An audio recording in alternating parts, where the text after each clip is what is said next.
Okay, I think we're good to go.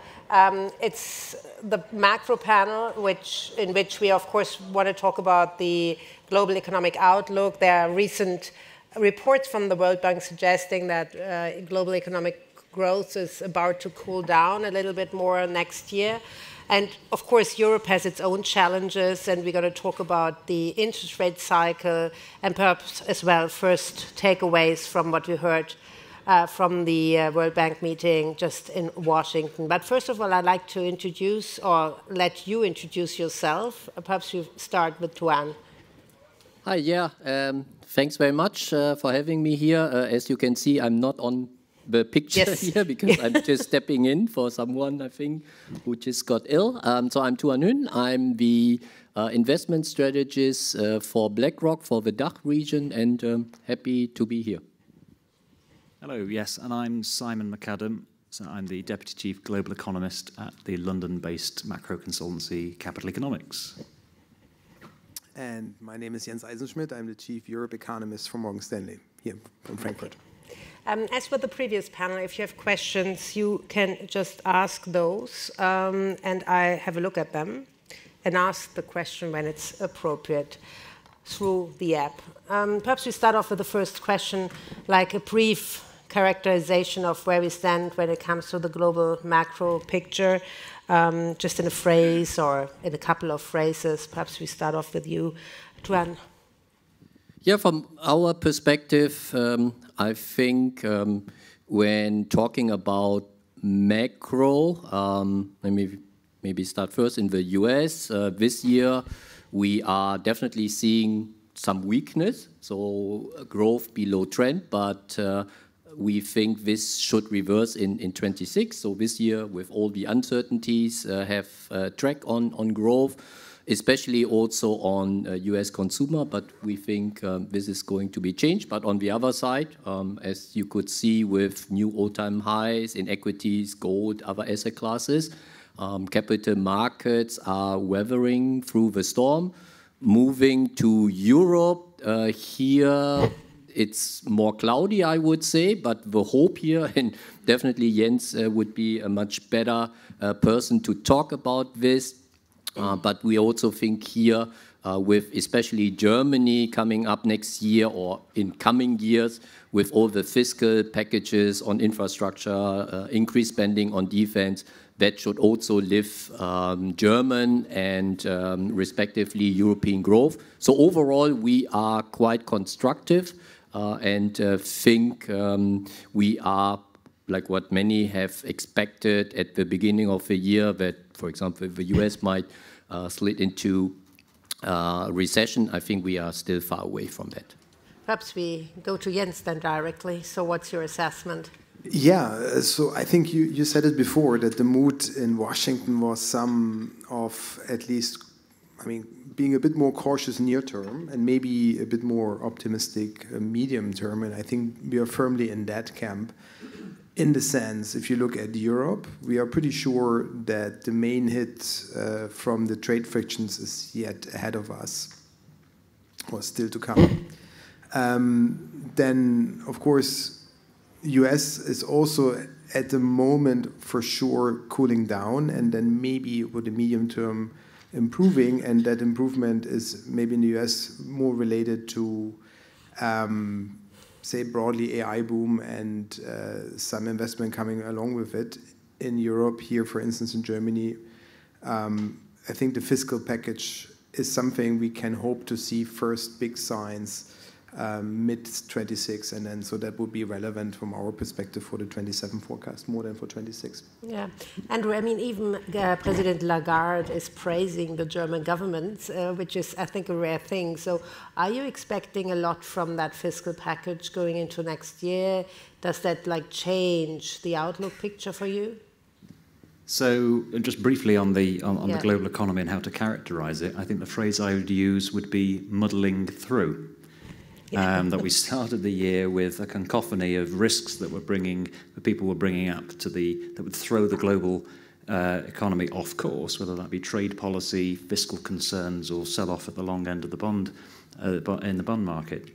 And I think that the global economy is coping with these risks better than many people anticipated. So I'd say muddling through is the way to characterize things. In terms of the German stimulus and what that means for the outlook in Germany and the Eurozone, I think that it's been very difficult to argue that it wouldn't be a meaningful uplift for growth, but I would sort of cast some caution on how much it can boost growth in Germany. There's a couple of reasons for this, and one of them is that a lot of the spending was devoted to defence and infrastructure. That was the purpose of this special fund. A lot of defence spending is imported, so that the boost to growth happens elsewhere, not in Germany or elsewhere in the Eurozone, but it's imported from abroad, so that funding sort of leaks out of the economy. In terms of infrastructure, what we've learned over the past few months is that some of the money that had been earmarked for infrastructure spending is actually going to be going towards pensions and healthcare, so not sort of unlocking the potential sort of supply-side multipliers that you might associate with infrastructure spending. And then the third point is that on infrastructure spending is that it's all right spending the money and having the budgets, but it's another thing having the people to build the things. Yeah. And even though I would say that Germany's economy can be characterized as having a lot of spare capacity in general, specifically within construction, you've got record levels of shortages of workers. So good luck trying to build the things, even if you have the budgets. Yeah, I think the outlook, as always, is quite uncertain, but I think what is special is that there are so many changing parts that it kind of depends on what you focus on. It kind of determines your view on the economy. So my question is, which policy areas do you actually focus on or think make the most impact on the economic outlook, Tuan? I think when it comes to Germany, it has also a lot to do not only with the money. So I think you said it. There used to be a lot of money spent. Also, we still have that special fund for defense. It's still not fully deployed. But there is, of course, some bottlenecks. But I think the bigger one is clearly, and those who are based and live here in Germany know what I'm talking about, is, of course, bureaucracy, which makes all the projects taking much longer. So there's, of course, also the hope that with the money comes with some reforms, which would then deploy the money in a more efficient way. I think that's the hope. And when looking, as Jens mentioned, also into 26 onwards, we could also imagine that especially the mood could change, and you can see it already. Of course, some might say it couldn't get worse. Yes, I can get some out of this, but even if it's just stabilizing and companies starting to invest those projects which are currently on hold, I think that could also give some lift for the German economy together with a fiscal package, and that's why there is finally a hope after 2 years in recession. This year might also not be great growth to be expected. So hence, every pickup in growth is, I think, already something to cheer about. Yeah, let's focus a little bit as well on the global perspective, because clearly Germany, despite not being insulated, but is also much dependent on what happens in the States, what happens in Asia. And if you go to the States, I don't need to tell you, the mood is much more positive than when we speak about the States from outside the States. So perhaps what's your perspective being with an international American investment bank? Yeah.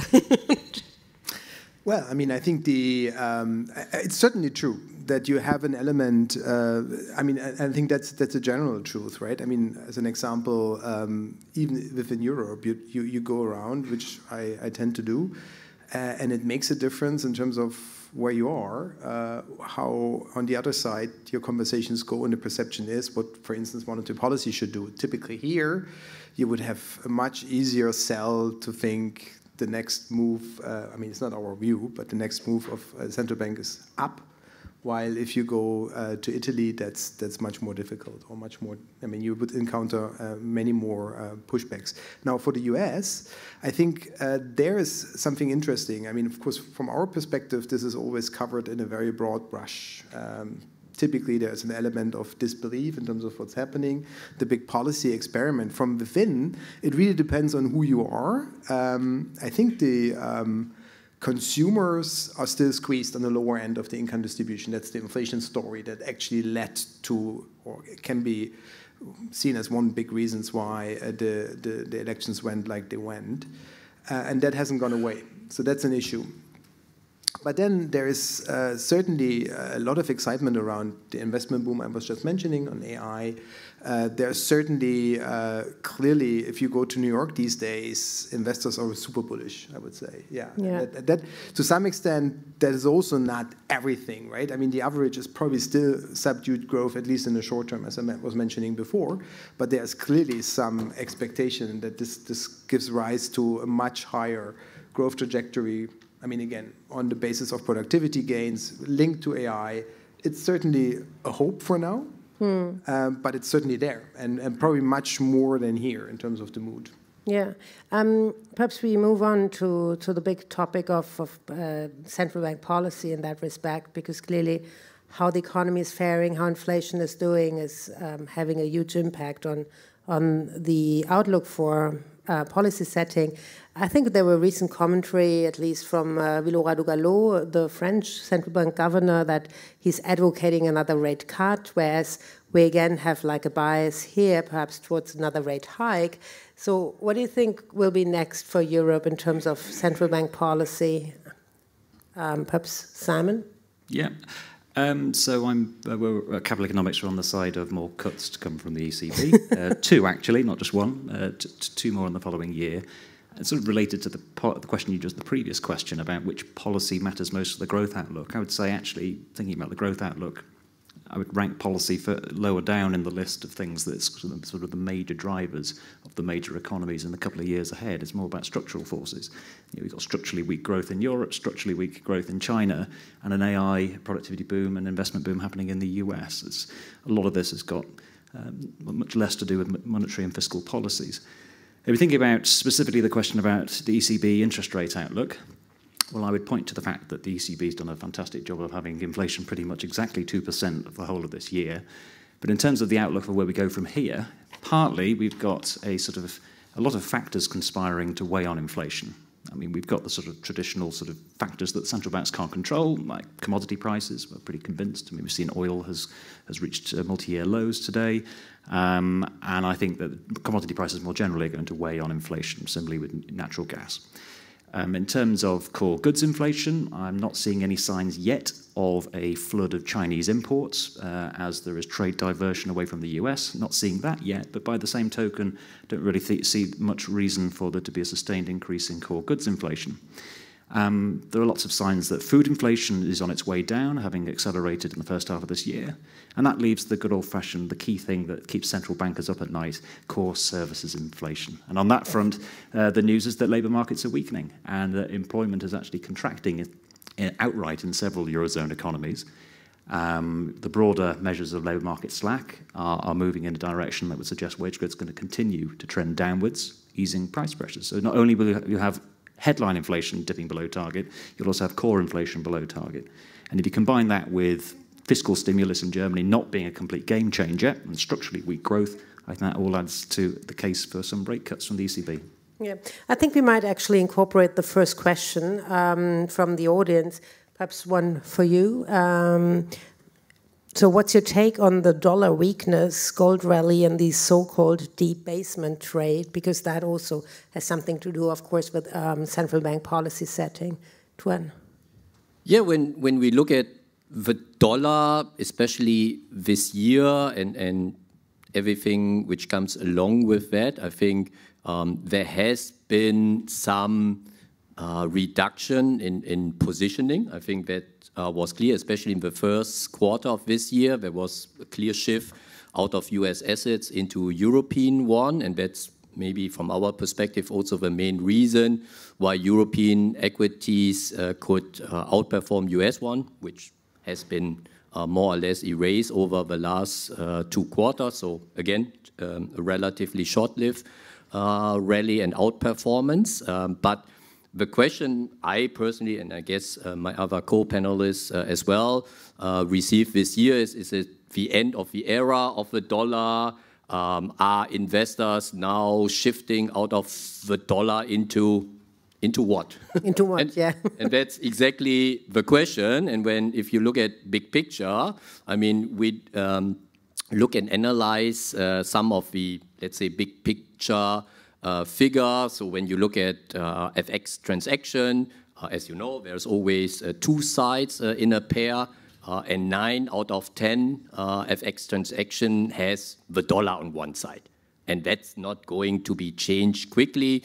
If you look at dollar as the reserve currency, as a share, it's still about 60%. It's always moving around maybe 50 to 65. Maybe that's also slowly coming down. Will that last forever? Probably not, but maybe I might not be the one, maybe some of the younger here in the population, in the audience here might experience that. But when you look at the long-term development of the dollar, it has, of course, moved up since the Second World War as the dominant currency.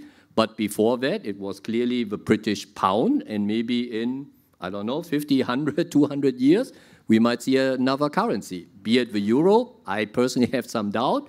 Could be the renminbi as alternative, but could also be something we don't know. By now, it could be a digital asset. But so far, I think the role of the dollar has some scratches, but it won't lose the role of the world's reserve currency. Yeah, well, I think like during the summer break and before we had that like a little bit of a tense discussion surrounding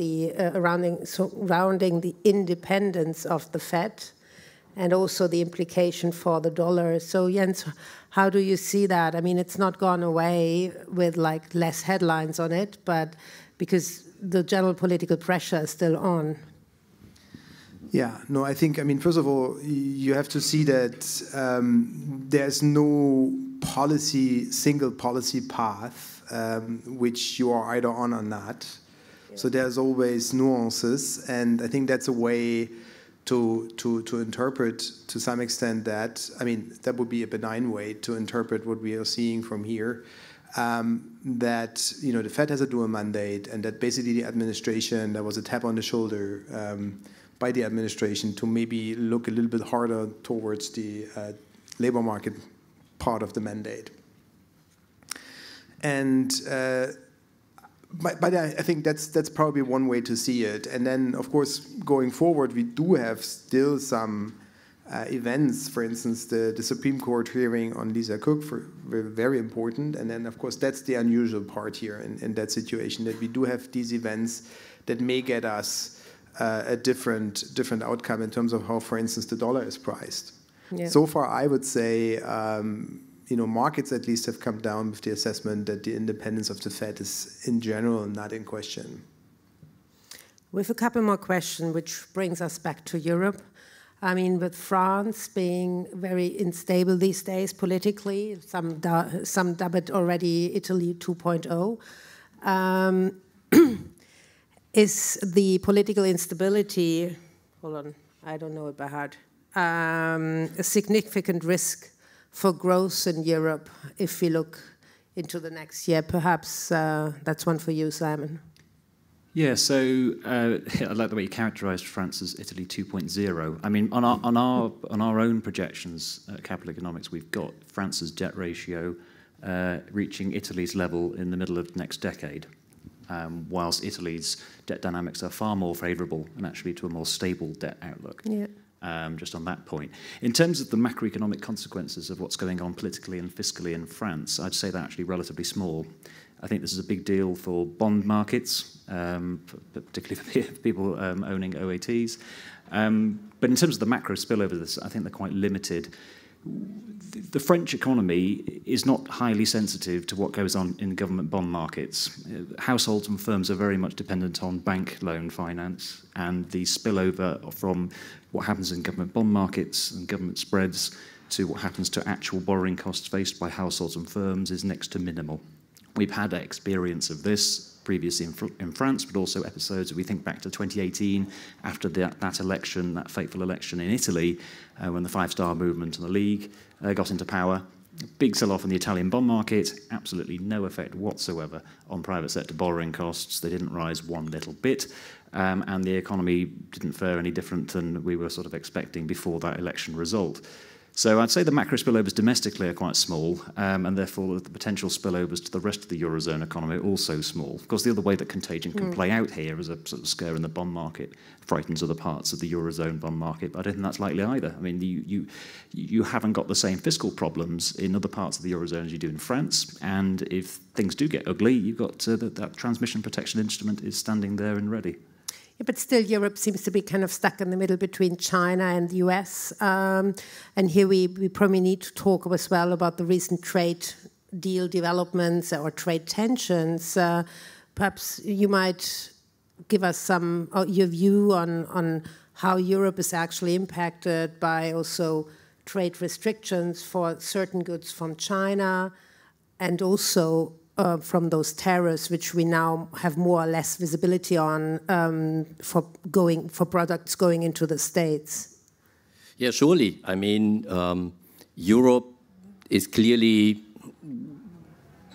not in a position of strength, which obviously, when you look at the current discussion about US and China, if the 100% additional tariffs would become effective 1st of November, which might not look like this. We still have the tackle trade maybe, so there's already some reversal from that side. But yeah, I mean, when you look at how the negotiation between Europe and US went, it was, I would say, also an aspect of geopolitical kind of reason behind this, because maybe behind closed doors, Mr. Trump was threatening Europe, if you are not making that deal, I'm not supporting you anymore, and hence they have to agree. And actually, that's the same what the Chinese are currently doing. In terms of rare earths, I mean, they control, what, 90% of all the rare earths, and now they put in some export controls and say, hey, guys, if you want some of these materials, it has to go through us, and if not, then shut down your factories for some time. And I think Europe is nowhere in a position of that kind of strength to demand such outcome, and hence I think that's the price, and in the end that's what the markets are then at least taking it as a positive, is it could have come worse than that 15%. But it's still 15% compared to before. And it might be volatile, Jens, right? I mean, he keeps on changing tariffs for certain goods, and it's not a given that it stays at 15. What do you think? Yeah, no, I mean, we don't have a necessarily good forecast here in terms of where it's going. I would echo that sentiment that it's not great for Europe. And so if we sort of return, for instance, for a second to the discussion on what is the German growth outlook, then I think one way is to say, yeah, there's fiscal, and that's actually textbook fiscal, because we have a shock to external demand. And so somebody's coming and saying, okay, there's less external demand, and I'm complementing here, and that's fine. Then you can have a debate on whether that's actually a net positive or net negative outcome. But you have to also see the big fiscal package in the context of that large shock to the situation Europe is in. Europe is very trade dependent, in particular the German economy, also the Italian one, by the way. And so that won't be great. In terms of 15%, I mean, you see essentially papers now emerging saying, oh, actually 15% is not so bad because your competitor may have 20. So that's something, for instance, it's in the academic sphere. I think this is a dangerous road on Because, as you say, it's nowhere guaranteed because it's essentially an instrument of power. But then, even if it's true that it stays at 15 and your competitor has 20, the competitor may actually think, okay, then I relocate some part of my production to the US, which, by the way, is in part one of the reasons why we have these tariffs here. And then you're not served by the 15. You also have to relocate, which is also why we think the investment outlook that you typically get by, I mean, the typical way we do this, we economists, you take a set of interest rate assumptions, ECB does the same, and thinks then, okay, investment is going to go up because interest rates have come down. You have to take something away from that. Something will take place elsewhere. And so again, to your point, Europe is actually not in a good place. As opposite to what the ECB says, we're not in a good place. So that will be a struggle. So essentially, trade through the lens of power. In a way, we have seen a situation emerging where the powers around the table have said, look, guys, I mean, this multinational or institutional setup is no longer reflecting true powers. Let's sort of make it a new one that is better reflective of the true power around the table. I have a lot of rare earth. I have a great army, these sort of things. It's the transactional economy, as they call it. We have another question, might be one for you, Jens, as well, because it's part of the first question, actually. It's on the German car manufacturer and the threats from the Chinese electric manufacturers. What will be the perhaps medium-term impact from it? Because currently, if you look at car sales, it's not like a disaster, but I think it's just the beginning, right? It's always one of these things. I mean, it's of course great as an economist to be asked everything and then to pretend I know everything. But of course, I'm not a sectoral analyst to start with. I'm a car consumer like most of you are as well. I tend to think that, I mean, the way I approach these questions is to look at typically there's a reason why certain things exist like they exist. So for instance, for Germany, there's a huge tradition. So that produce cars. And of course, with that transition comes a lot of things that are not in a textbook. Okay, for a car, you need certain parts.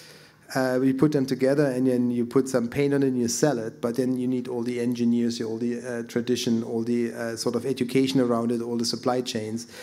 All of that you have here. And to me, that suggests, including all the history, that we will also see a future for the car industry in Germany. That would be my first remark. Second remark is, maybe not at the scale at which this was operating so far. But again, then comes my third remark. I'm not a sectoral expert. And so maybe individual people will tell you different, I mean, analysts will tell you different stories here, but I would find it hard to believe these doom scenarios where, you know, the German car industry is doomed, it will disappear, and we will all drive Chinese EVs from now. It is also not reflected in the numbers. I remember, I think it was the trade show, the car trade show in Munich 2 years ago or so, when everybody was so afraid that the Chinese manufacturer will flood the market by like in 2 years, and nothing really in that dimension has happened.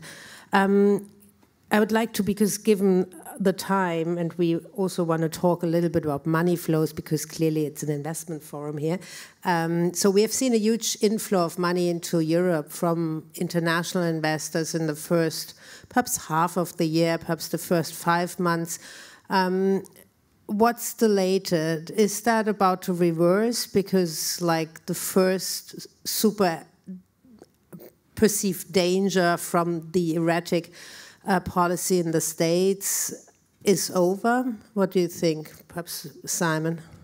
Yeah, just some opening comments on that. It's quite a big question, but I think that some of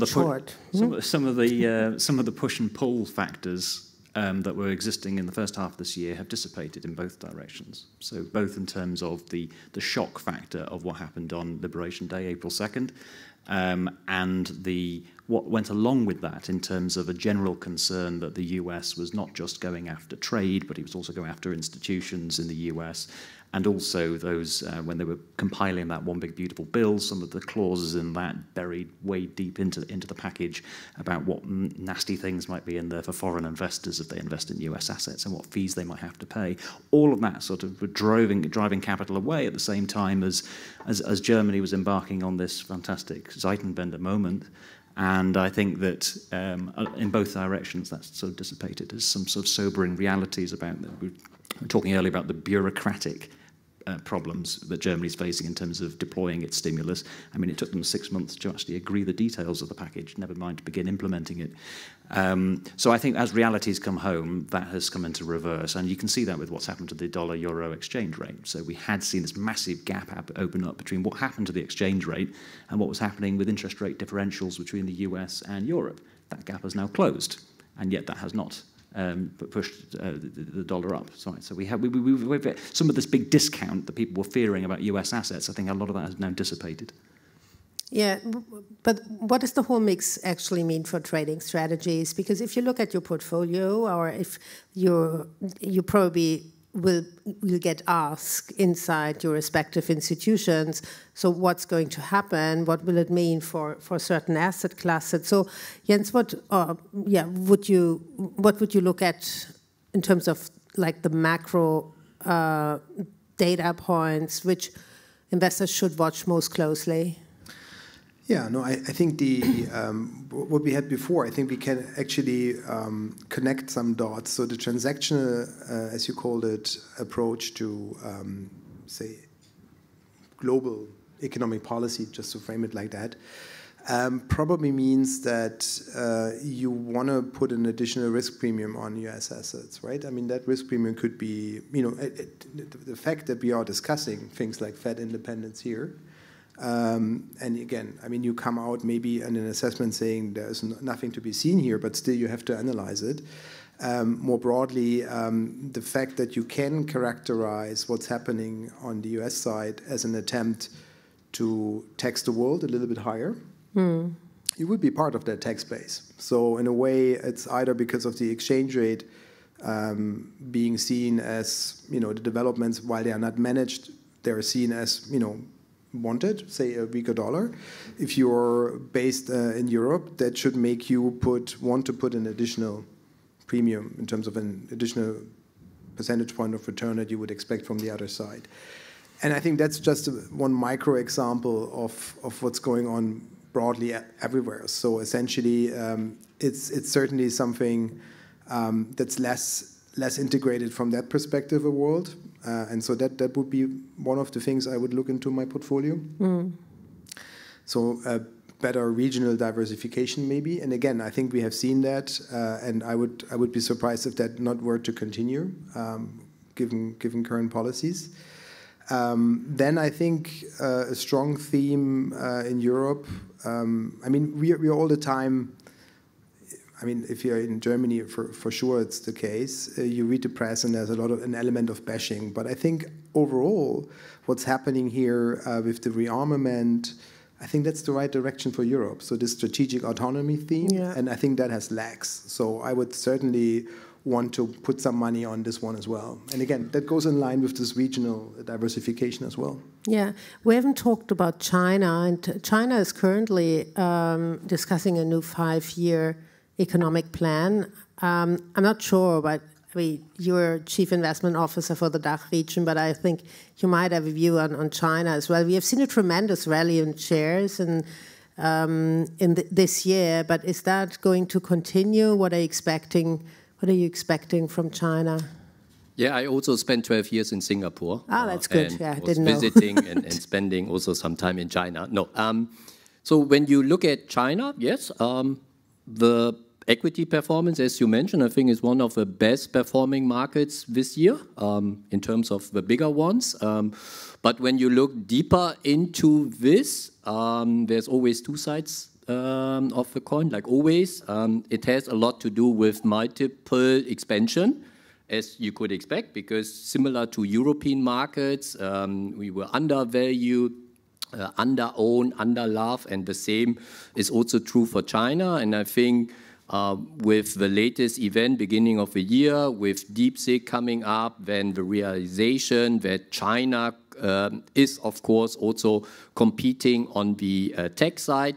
And one event which I think was a little underestimated from markets, there was, I think, a couple weeks after that DeepSeek launch, there was like a tech summit held by the Chinese government, and people like Jack Ma, who was disappeared for a couple of years, and I think, including myself, was already fearing he might not be alive, but all of a sudden he was back on stage, and I think that was also a signal from China to the world, and especially to the US. Hey guys, you are not the only one in this AI field. We also want to compete, and we can show that we can do it maybe in a more efficient way.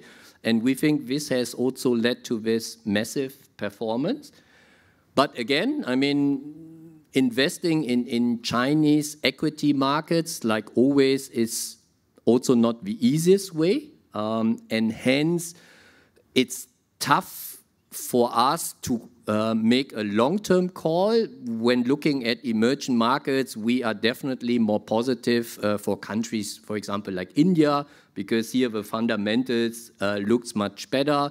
When we talk about demography, I think in China is already reversing and could be even worse than in the industrial countries. So we would rather put our money on a long-term scale more in countries like India.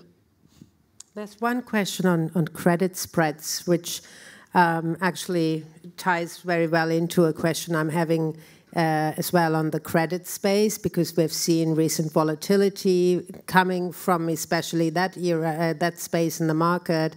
Jens, tight credit spreads, or wait a moment, can you please give us 3 sentences on tight credit spreads in the current situation and a short forecast?